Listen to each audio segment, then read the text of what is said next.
Padre, perdónanos, porque no saben lo que hacen.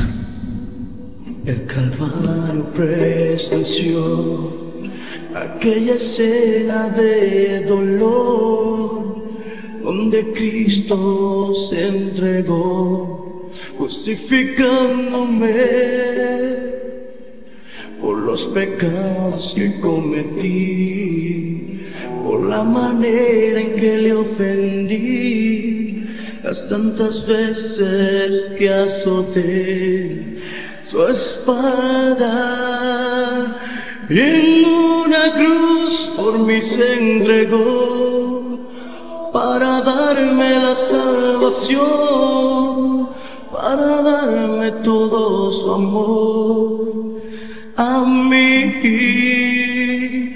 Mientras que yo le decía a él: yo no te quiero, vete de aquí, déjame vivir mi vida.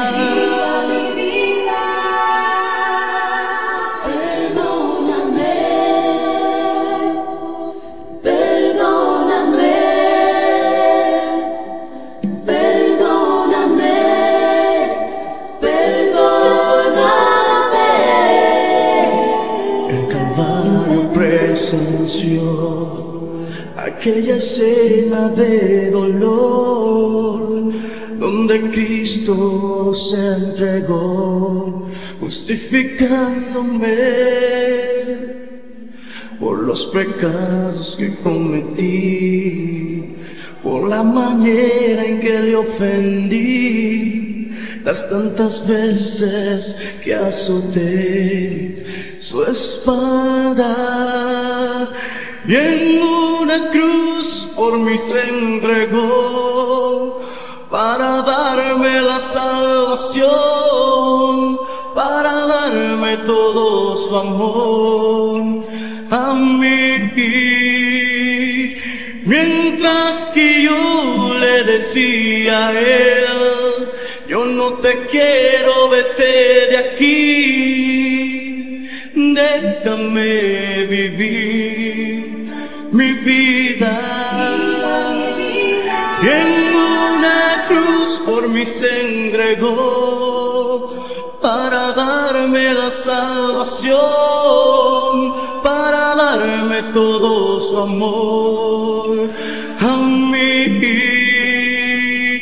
Mientras que yo le decía a él: yo no te quiero, vete de aquí, déjame vivir mi vida.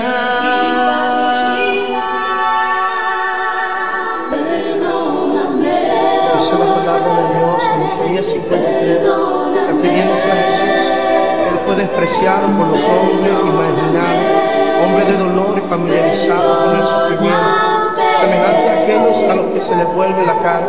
No contaba para nada y no hemos hecho caso de él. Sin embargo, eran nuestras dolencias las que él llevaba, eran nuestros dolores los que le pesaban.